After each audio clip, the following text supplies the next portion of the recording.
The new year is well underway, and there's a lot of things on the horizon. We are looking at a lot of events, a lot of major milestones, and some trend lines of things that are evolving that we're paying close attention to. Join us for an interesting conversation next up on Mama We Made It with DJ and Reg, and welcoming Nakeia Medcalf to the microphone as well. See you in a minute.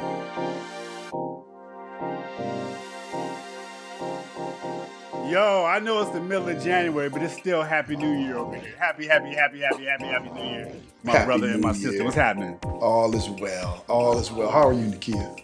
I'm doing well. Can't complain. Just happy to be here. Oh, look at that. Just happy to be here. Next, you're going to hit us with my favorite little idiom, which is living the dream. Man, I want to walk around with a brick in my hand every time somebody says, just living the dream to me, because they clearly are the unhappiest people I've ever met. It's never true. It's never true. Good morning, everybody. Welcome to Mama We Made It with DJ and Reg. That's DJ. I'm Reg, featuring the lovely Nakeia. We are excited today just to continue a conversation that we've been having amongst the three of us, which is kind of what you're paying attention to and or tracking as we go into 2026. First up, Nakeia, can you share with us what the Oxford word of the year is? The Oxford word of the year is rage bait or rage baiting. That is the Oxford word of the year. Do you know the definition or what that word means?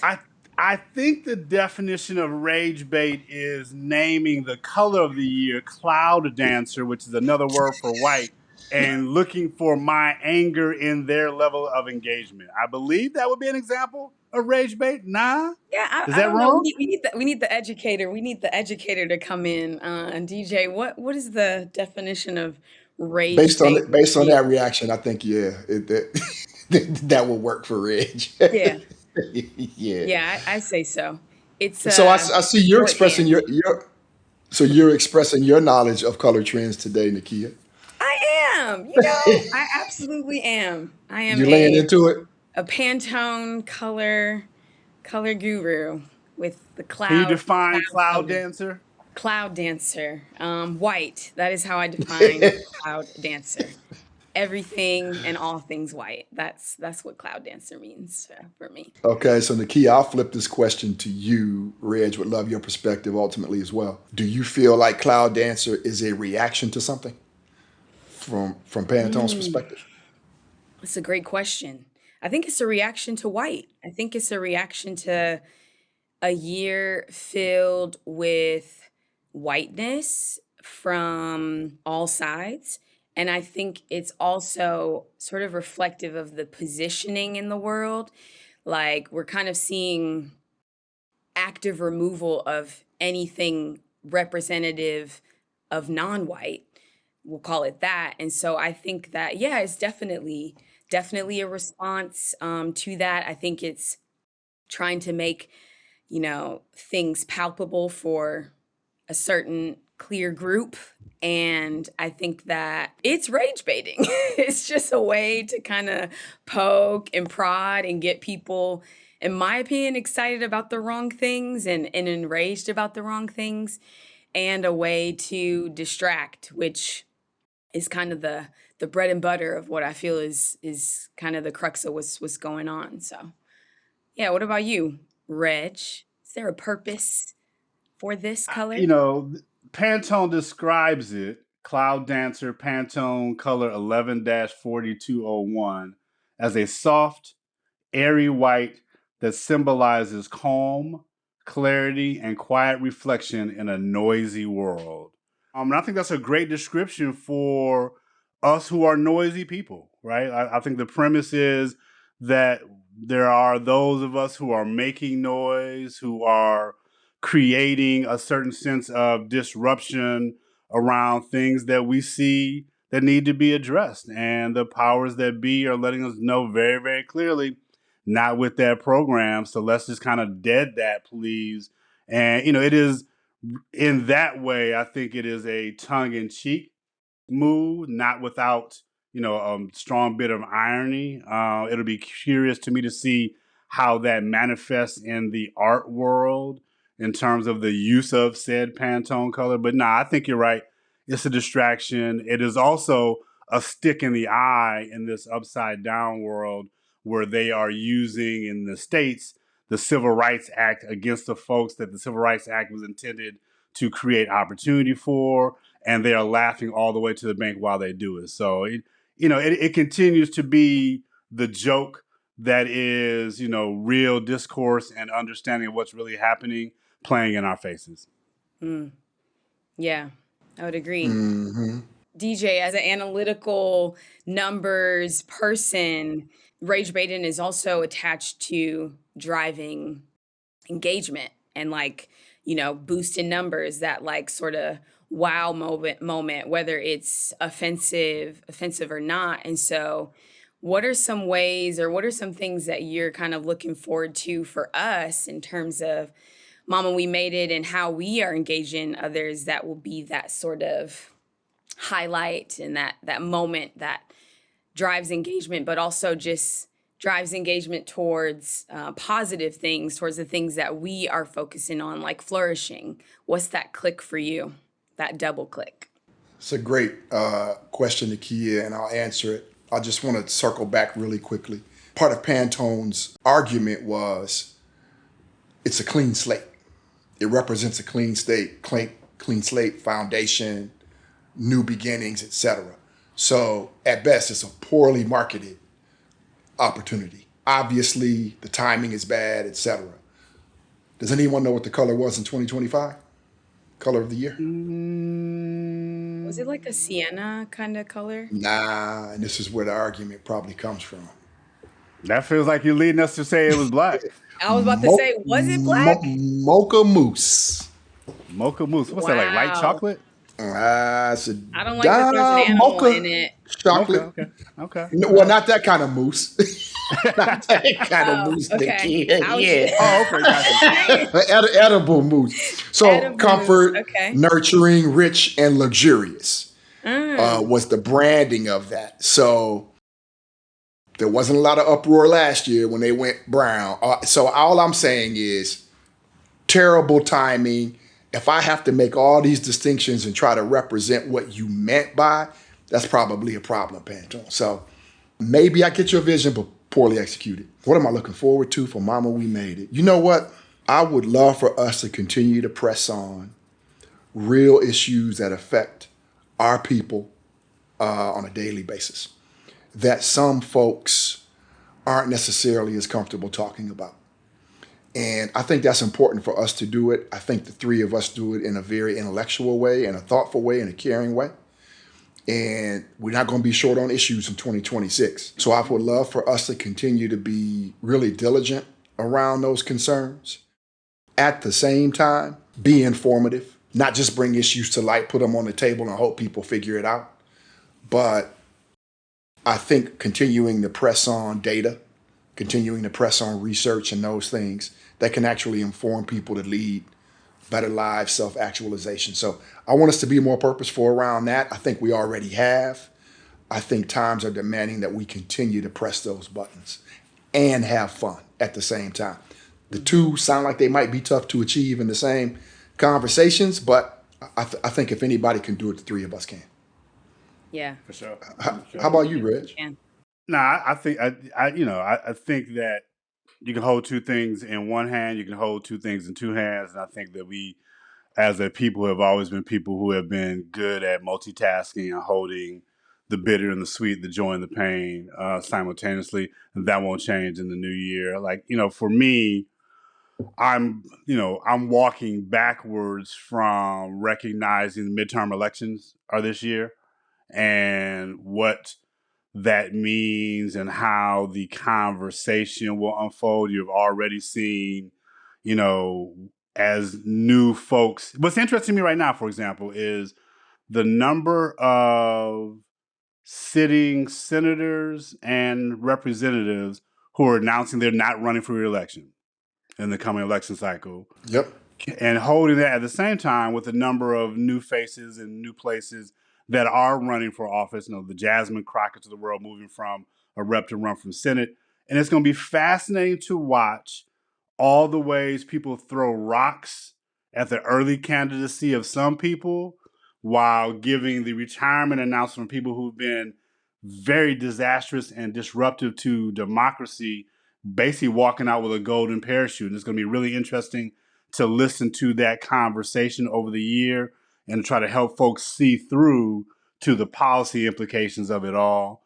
We are all going to be watching closely whether or not the House and Senate stay in control of the GOP and what that means for the current administration. So that's a big story. Second to that, in terms of stories that I'm paying attention to as we walk towards them, the World Cup, man. I'm a big soccer dude, so the World Cup in North America has all of my attention.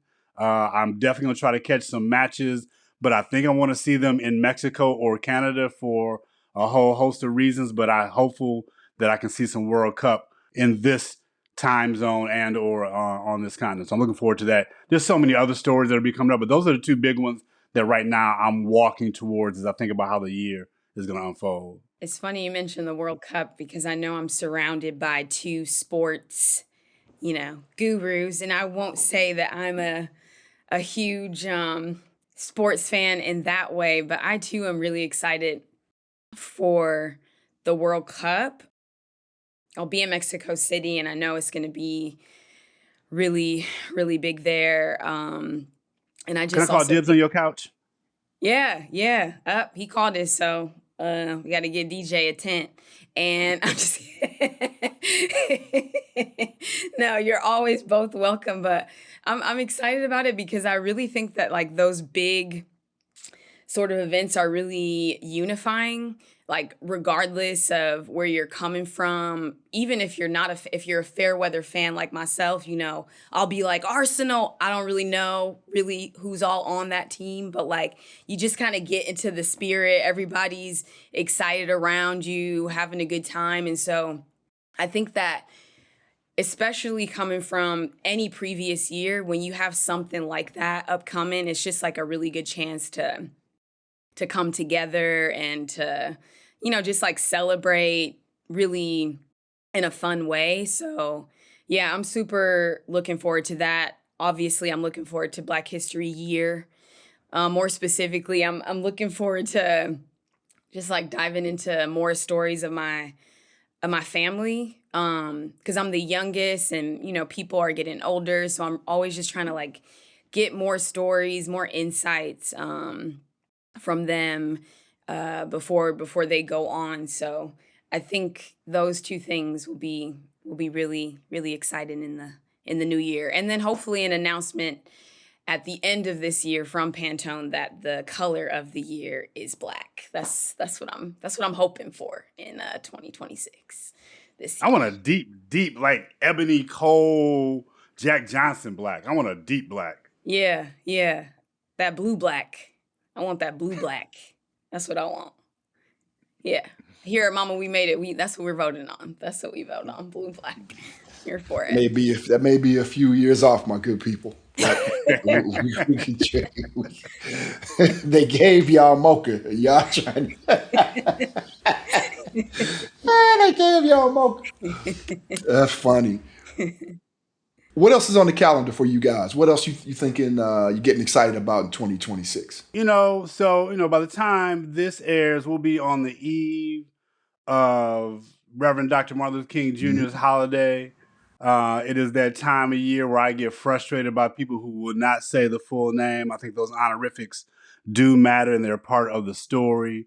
I think him having a day, in the context of all that happened in 2025 and the folks that people want to compare him to, it'll be interesting to see what the energy is around the country as we deal with Dr. King's Remembrance Day, if you will. So I'm looking forward to that. I'm looking forward to how my family personally gets excited about youngest son's graduation and all that's coming with that. That's going to be really, really big. It so much is going on, man. Like the deconstruction that we've seen in the last 11 months has been astounding. And that's just year one. So there's going to be some deeper potholes in our lawn going into year 2. And at the same time, I feel like, much like seeing us flourish in the midst of the height of Jim Crow, there is a Black creative vibe everywhere I look that I'm really fascinated by. The books that have come out, the pieces of art on film that come from a Black perspective, not to be confused with the work of Paul Thomas Anderson, which I will not comment on in this space, is interesting to me. And so I'm looking forward to how our art shapes conversation in the new year, both movies that are on the horizon that we know and don't know. So I'm optimistic that we are people who will keep on keeping on, that we will tell stories of meaning. And I believe that as we think about our show in particular, we will continue to find our voice in that space as we try to positively impact the community. Yeah, I like that. What about you, DJ? I like what Red said around creative spaces for Black folks. I think it's important. Y'all know I'm on that one heavy. We can lose sight of our innovation muscle just by trying to, subsist. And folks trying to get us to subsist and get out of self-preservation mode and all that is the antithesis of creating innovation. So I think for me, man, it's continuing to try and seek out those spaces. I'm really paying attention to some of the things happening around there, trying to be a part of it where I can, trying to continue to build my own muscle in that zone. That's really important to me, is for us to be innovative. Hey, first, can I ask you a question there? I'm sorry, I don't mean to interrupt you, but I'm intrigued. And really, because I want you to share with the audience. When you have a blank piece of paper in front of you, what happens next? Well, it depends on why the paper's in front of me, person. I'm not trying to be funny about that. Sure. But if someone says, hey, I have a group of student athletes and it just don't seem to be motivated, and there's a piece of paper sitting in front of me, I will probably go to self-identity first. That's what I start to think and center myself around, self-identity. And then I just start to build from there. There are things I know about self-identity that I've taken a lot of time to understand and learn conceptually. And I start there with that blank sheet. That's where I start first. And I go to a lot of the work I've put in on research first, to be honest with you. And then I try to make sure I'm not so programmatic that I'm not being innovative in those spaces. But that's where I rely on my interaction with those folks. I had the opportunity to speak to student athletes at a private school here recently. And being in front of them was really, really enlightening.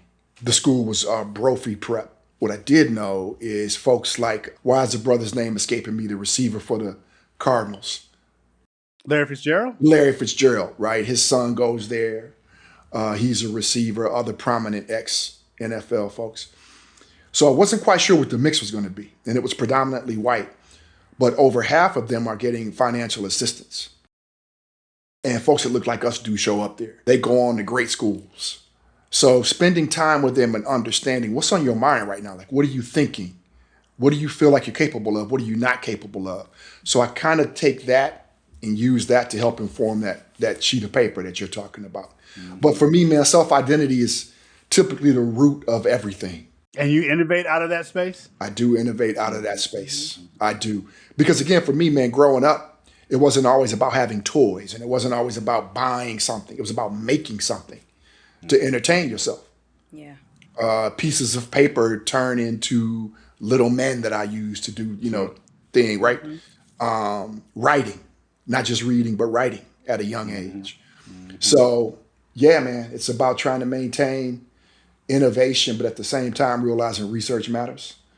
So I sort of start with some form of, who are you today? If that helps at all, right? How about you? I'd like to ask you guys the same question. Where do you guys start when it comes to white sheet of paper in front of you? What are the thoughts? Nakeia, go for it. I go for it? Yeah, you go for it. You go for it. She said, Yeah, I go no, for where'd it. you go? I like to write. I don't call myself a writer. Invariably, I am torn between pen and paper and blank screen, right? And it depends on what the prompt is and which one I will choose. There are nonfiction treatments that I work on that are more times than not on a laptop, and it starts with a sentence. I like my first sentence to be declarative, and so it typically is starting with a declarative sentence and trying to free write and see what comes of that. And if I like what comes of that free write process, then build what I think the outline should be that goes with the thought that was there. If I'm just writing purely for self-expression and making stuff up, I prefer to do that with a pen and a piece of paper in a journal. And more times than not, that is, I got a character idea. Like I can see two 12-year-olds outside playing cops and robbers, right? One's Dominican, one's African-American, and watching them in their little neighborhood build from there and what that needs to look like and sound like and what are the colors and textures and trying to sketch some of that out. So it depends on what I'm prompted to write about. My pattern of practice is loose though. So I might get on my laptop and create that first treatment, and you might not see that motherfucker again for 18 months, right? And I'll come back to it like a long lost friend. And I've got, I don't know, probably 200 journals somewhere around the house, all with 12 pages written in, right? So That's as hilarious. I think about, right, real talk, right? And so That's hilarious. I got so many voices in my head, and they speak to me all the time, but then they disappear, and it's up to me to imagine the conversation, and I got to get better at that. So as I think about what I'm gonna make space for in the new year, it is writing with intentionality. To be honest, this podcast has awakened something in me, right? The realness of it, the tangible nature of we have stood up a thing that we are excited about and proud of, has inspired me around what's the next thing to stand up in my world. So, I hate to say that I'm writing, because whenever I say I'm writing, 1,000 motherfuckers that love me start calling me saying, "What you writing? What you I writing?" want to see it. And that shit don't help. That shit don't help, although it is much appreciated. So I'm in the lab. I'm in the lab with intentionality and trying to turn that into something meaningful between now and the next time we have this conversation. Now, not in the next week. 2 weeks. Oh. No, this time of year next year. Shit. All right. How about you, Nakeia? Well, Reg, you're an amazing writer. So I'm just gonna put that out. So those were his words, the world should know. The world should know. Nakeia is my editor. Yeah. Like real talk. Like real talk. Oh, Nakeia that's dope. My primary editor. Whenever I write a thing, long or short, I send it to her wherever she is in the world, and she's extremely thoughtful. That's super even though dope. she got a really thick red pen. Well, she's working from a white canvas that we're calling a shirt today. So, and y'all already know. I told her I was writing essays over the summer to go outside. So yes, Cloud runner. the red pen. Cloud runner. The red pen is thick. It's all for good. But I think my blank page is iterative. I love to write. I also love to sketch, and I also love to build. So I feel like I can always kind of start with something, and the way my brain goes, it might start as just like an idea on the page, and then I have a drawing, and then once I see the drawing, I'm like, okay, well, I got to build it so I can like see the full trajectory. And so I think that's just like a practice that I like in general, in terms of like being iterative, always transforming and evolving something.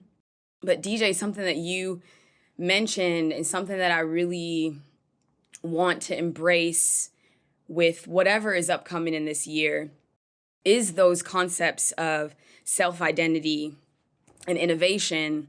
And I'd also like to add grace, especially because you were talking about working with and mentoring really to younger people. And that's something that I also do. And I think it's really important that even when we look at these like big things that are going on in the world, like the World Cup, yes, we have a US team, like where do I fit in that? What is my identity, in that space? How do I want to show up? And also, how do I innovate from this? Like, what can I bring, or what can I take away that can kind of be a seed for something else. And the grace is just the grace for the iteration that kind of happens as you are thinking through how to innovate and where your self-identity shows up. So I like those three words all together, and I like the concept of this blank page that Pantone tried to give to us, but within our inner group, I think we have a much better resolve in explanation. But I really like those two words together a lot. Yeah. Self-identity and an innovation. It's what we're doing, and it's also kind of how we are approaching the world and the world around us. So I really like that. That's awesome. I dig it. I dig it. I dig it. I dig it. I dig it. We are coming around the corner on the episode. I wonder how we think about the future, right? And we can come back to this in a larger episode, but I do wonder how we think about the future and our role in creating it. Yeah, but that's definitely another episode, but it is a critical episode because as we near the end of the back nine, metaphorically, For two of us at least. right? The kid's like, I'm on the third hole. What you talking about? That She's part. you practice. That She's on the practice green. Thank you. Look, it's what else matters? What else matters but what you leave people with? And I'm really starting to embrace that. And it's actually liberating. And less do I care about what the world thinks and more about what I'm focused on and how I impact people. That is definitely an episode because there's a strategy to that that I think is probably worthy of the three of us discussing much more intentionally. Mm-hmm. Well, stay tuned, people, for more as we talk about the future and what it means. Real talk, it's good to see you, Nakeia. It's good to see you, DJ. This is Mama We Made It with DJ and Reg, welcoming the lovely Nakeia to the conversation as well. Check us out wherever you get your favorite podcasts. Check us out on YouTube. Subscribe, like, rate us, or review us. Let us know what you think. We try to do this thing once a week on Wednesdays. We will see you soon. Peace.